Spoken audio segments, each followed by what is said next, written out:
Hello and welcome to the Rugby Call. I'm Nathan Middleton from England Rugby, and today delighted to be joined by the former England international Matthew Tait, the 2014 Rugby World Cup winner and RFU Council member Maggie Alphonsi, and the former number 8 and now Restart trustee Ed Jackson. A very good afternoon to you all. Ed, I'm going to start with you because you're sat in a car, but we can just confirm that you are not driving, you're parked up, you're safe, and you're well. How are you?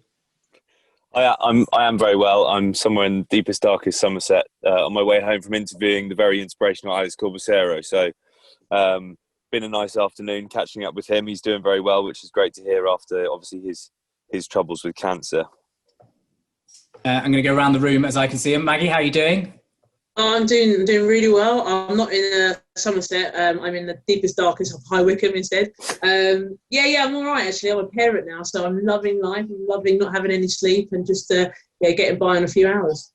And to take you inside the sausage factory, Matthew Tait was giving you some parenting tips. How are you, Matt? You over kind of the COVID parenthood and feeling well and fresh?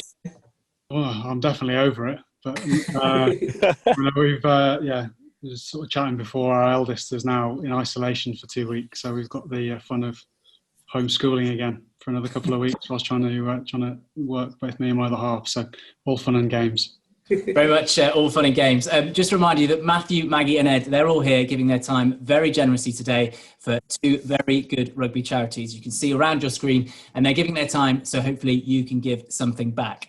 And just a reminder of all those donations, you can make up to £20 for both Restart and the Injured Players Foundation. You can text Rugby Call, all one word, and your donation amount to 70085. Each text will cost you the donation amount plus 1 standard message. So for example, if you wanted to text Rugby Call and 5, that'll be a £5 donation, and that's to 70085.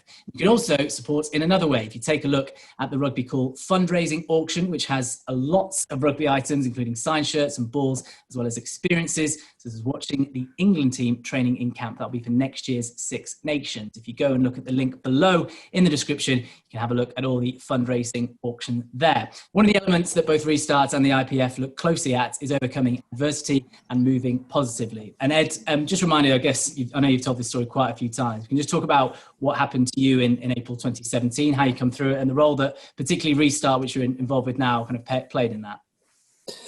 Yeah, I had a career-ending injury after sort of playing professionally for 10 years. My accident didn't actually happen on the rugby pitch. I broke my neck, had a serious spinal cord injury diving into shallow water that left me sort of paralysed from the shoulders down. The prognosis was pretty bleak at the start. I was told I wasn't going to be walking again. I was hoping just for use of my arms again. So it was a bit of a shock, quite a hard thing to get my head around having, I suppose, I mean, it'd be a hard thing for anyone to get their head around, but I suppose having known my whole life that I was, what I did, I applied my trade by being physical, and all of a sudden, my body had left me, if you like. And I know Maggie and Matt will know that, I'm sure, especially the way they both played, there's those moments on the pitch where you get a knock to the head or your neck, and the doctors will come on and hold your head still, and they'll ask you, can you move this, can you move that, because they need to check you're good and you're safe. And normally, hopefully every time you can do that, but sort of that for the first time I couldn't move anything, so that was difficult. But I was very lucky that after about 7 days of no movement and no sensation, things started to come back to me. I wiggled my toe for the first time, and then over the course of sort of 7 or 8 months, I managed to get back on my feet. And that was in no small part thanks to Restart. They got in touch with me very early on and just said, all of those worries that you might have away from your recovery in terms of financial, how are you going to be able to pay for this rehab? My wife had to leave work. They said, we'll take care of all of that after you leave hospital, and they did an amazing job. And I'm sure even though I'm not 100% better, I mean, I'm way further on than I ever thought I would be. I'm back on my feet, still with some underlying issues that come along with spinal cord injury, but being back on my feet is definitely, a lot of that is down to the support Restart showed me. Amazing story. And Maggie, if you just look at, I guess, the way that you have transitioned after playing, obviously Ed's career ended by an injury, but you've gone into kind of a different path into media, and you see lots on TV and newspaper columns. And And how important, I guess, is the support from rugby itself and kind of helping you transition post-playing? Because there is so much talk about the mental health and you are all competitors. You all played at such a high professional level that dip of the competition that you don't have. So the way that you kind of transitioned into media, how have you managed to, I guess, out of media to kind of that buzz that you got when you were playing? It wasn't easy because as both Matt and Ed know, you're in that sporting environment. You constantly get praise when you do something well. Obviously, you get negativity when you don't do something well. But it's a really entertaining, lively lifestyle, being an athlete. And then to know that you're going to have to change and, I guess, try and not necessarily find a real job, but you know what I mean, have to work in a different way. And that was really hard to go from that transition. And I was really lucky I had support from the RPA in particular with regards to having, a lifestyle advisor come and talk to me about opportunities and how to develop my CV. But also it was almost about giving me confidence because I just generally didn't think I could transfer from being an athlete into a different world. And, I thankfully have transitioned into the world of punditry and journalism and so on. I thoroughly enjoy it. Same like Ed, who obviously works for Channel 4. We don't want to talk about that other channel though, do we? And I've really enjoyed it. I've really enjoyed, moving over to the other side and actually trying to find a challenge in something else. And having the support, the rugby support in particular, has really made the difference for me. Otherwise, I think I might have struggled even more so, but it's been great to have individuals within the game sort of give me the guidance. Matt, you were forced to end your career as well, an Achilles injury. I guess what was it like, and mentally, how did you deal with the days and weeks and months afterwards that, it wasn't, I guess, on your terms, that it was your body kind of ending you in your career rather than yourself? Was it difficult to deal with in those times afterwards? It was a little bit tricky. I kind of it's an occupational hazard playing professional sport, and particularly professional rugby, and that you're going to experience injuries throughout it. And I'd managed 15 years of playing professionally, which is a reasonable stint. And whilst it was frustrating, it's kind of an inevitability. It's going to come to an end at some point. And I'd spent that time working with the PDMs at the club through the RPA, working out what my interests were, doing additional studies, making use of the network that rugby provides you, and whether that's through the RPA or through club contacts, and just part of it's just trying to work out actually what you're interested in and what you want to do. The biggest challenge for me is I was generically interested in pretty much everything, so it's been trying to pinpoint a focus and actually kind of fully committing to that. And I think when you're involved in sport, as Maggie alluded to, you're so institutionalized to a kind of a way of existing. You're told where to be and what to do. You exist within a big group. You get feedback on pretty much everything that you do in order to be better for the weekend. And everything's there's obviously a long-term element to it, but it's all very much about winning at the weekend, reviewing, changing process, and kind of implementing that change to be better the next week. And I found that sort of a challenge moving into the real world, for want of a better phrase, because everything's moves a little bit slower. The role I'm in now is kind of an analyst role, which is, whilst I'm part of a team, there's a lot of it's quite solitary, staring at screens in this kind of intern role I'm involved in. So it's just getting used to a different way of life. And actually, when you're in something for so long, you're comfortable, and that what you say you're contributing. Whereas actually, when you go into something new, it's kind of those insecurities where you're not sure whether what you're saying is complete nonsense or not. And that just takes a bit of getting used to. But it's a massive opportunity to try and excel in kind of the next stage of your life. The inevitability of professional sport is it ends at some point, and whether that's through injury or accident, or as we've seen with COVID, whether you just kind of, there isn't the resource there to keep you involved in clubs, you've got to be prepared the whole time. And that's where I found the RPA was a huge help to me. And Ed, if we just, I guess, focus on your role with Restart, firstly, what does it entail being a trustee? And were you, when in your playing days, did you kind of understand what it could give to players, or was it because of what happened to you, you then realised the benefits of what they did? I think I was always aware of Restart, obviously, but more aware of the RPA because of the work I was doing with the PDMs. I did a degree that was kind of something that I was reluctant to do as a 25-year-old playing rugby, because you think your career's never going to end. And I'm very fortunate that I did take that plunge and I did go back into studying. I got a degree and then I enjoyed studying and I carried on and did a master's. And I know if this injury had happened to me at, say, 21 or 22 and not 28, like after I'd already kind of started to set myself up and look beyond rugby, it would have been a lot more difficult to deal with. But actually the workings of Restart itself, I didn't have any first-hand experience of it until I had my accident. And then when I got involved with them and realised, just the difference they could make for someone who's in a similar position to me, because that's the only example I knew, but also then when I sat down with them and realised the difference they were making to a lot more people across the Premiership, and most of the work they do we weren't hearing about, or I wasn't hearing about, it was because a lot of it is in the mental health space and a lot of it is confidential anyway. So the counselling services they provide, the support they provide for players around that, but also the financial support they provide for players who've got themselves in sticky situations. Maybe they've had to retire and they've not managed to make that transition financially very well, which it is always going to be a bit of a hit when you finish playing professional sport. You've got to either retrain. Hopefully players are doing that whilst they're playing now, but your salary is going to take a hit. You have families to support, and it can lead to issues, mental health issues, but also just financial struggles. But they're struggles that are personal and private, so Restart don't publicise them. So as a trustee now, I see all of those applications come through. I see all of those issues, and I see the names next to each of those things. And it really surprised me at first. Some of these people I know personally, they were friends of mine, people I played against, and to then understand what they were going through privately and the support Restart was giving them, I became very passionate about the work they do, and I see it as a massive privilege to be involved as a trustee.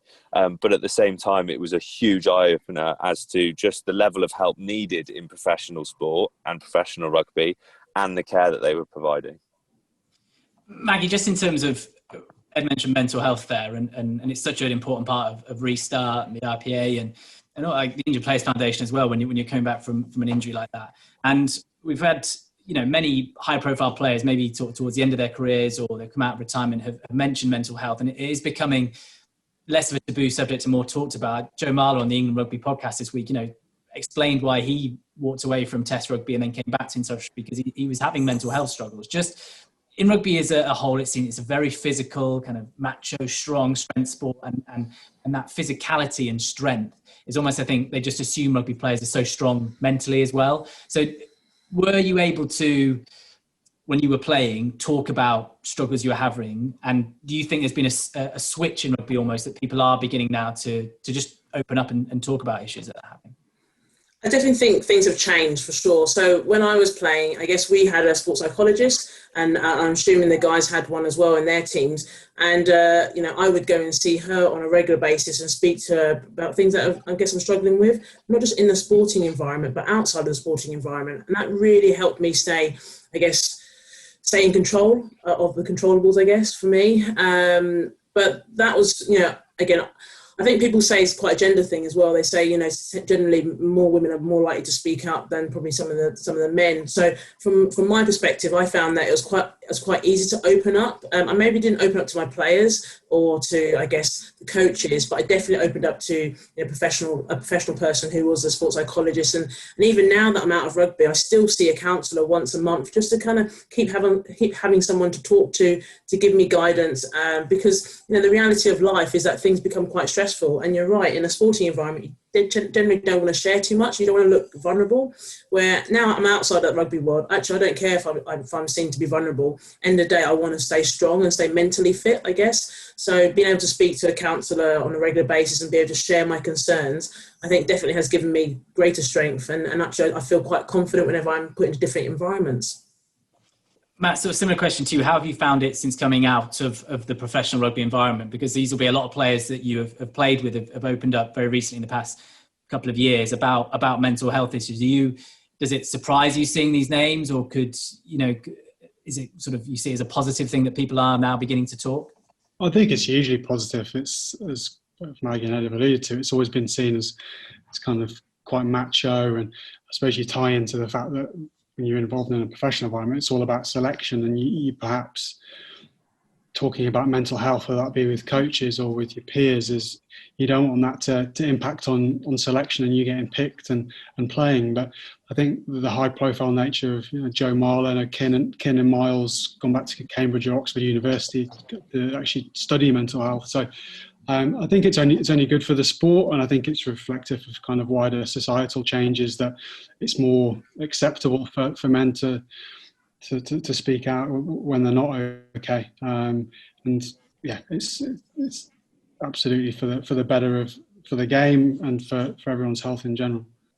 We're going to talk about something positive in mental health, and obviously 2020 has been difficult for everyone, and particularly in lockdown. But just a reminder of what both Restart and the IPF do. Restart supports both female and male professional rugby players in England during and after their rugby career who are facing serious injury, illness or hardship. The charity helps current and former players by providing emotional, financial, medical and practical support. The IPF, the Injured Players Foundation, supports rugby players at any level and any age who have sustained a catastrophic spinal cord or traumatic brain injury, which has resulted in permanent disability whilst playing rugby in England. IPF supports injured players through recovery, rehabilitation, and for the rest of their lives. And this is why Maggie, Matt and Ed have given up their time. You can see all around you how the ways to donate are. So please, if you can, and up to £20, text that amount to 70085. But yeah, I said let's end on a positive note. So 2020, difficult for everyone. We've been in lockdown. Matt was mentioning earlier, he's been teaching his kids. He's become a teacher. But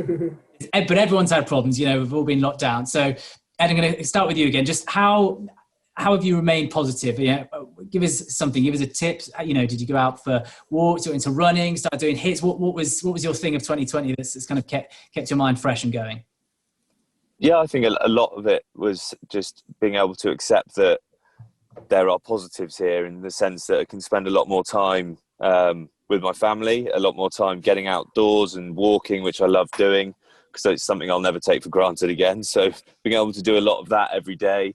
And also just moving some other things forward, like doing a bit more writing, starting a podcast, all of those sort of things in the pipeline that you keep putting off, that you should be doing, but then you didn't have any excuses because you didn't have all of the travel and everything all of a sudden. But I feel very lucky in the sense that I do live out in the middle of the countryside. I do have my family close by. Also, even though fans aren't allowed back in rugby stadiums, we've actually still, I know Maggie will say the same, we've actually been working.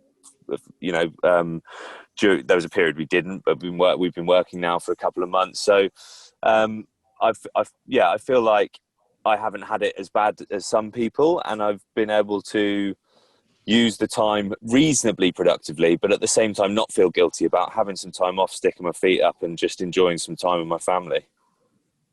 Good answer. Maggie, you learnt a language? Have how you stay positive? I actually did try to learn a bit of French, but I pretty much ended after a couple of weeks because I was really struggling to get all the grammar right. But anyway, I was going to ask you for a French sentence, but I won't do that. Yeah, probably avoid that. Do you know what I have to say? For me, probably similar to Ed. I think I've enjoyed the lockdown period and actually using the time to, I guess, reflect. And do the things that I probably put off as well, very similar to Ed. I didn't start a podcast, but for me, I completed an MBA degree, and which I knew was going to take me forever, but I've actually managed to do it all in the time during the lockdown period, which has been really good. And also having a baby, I think it's been nice to spend this time being at home with my partner as well, and actually just getting to know our little boy. So that's been great. But I think one of the things that I've really enjoyed the most about being in lockdown is just using exercise in a different way. So I've been exercising, walking lots, and instead of seeing it as being I need to get fit and healthy and lose weight, actually I just see it as a way to have a bit of time out and actually enjoy exercising, enjoy being outside. So I've reframed it now, and I look at things in such a different way.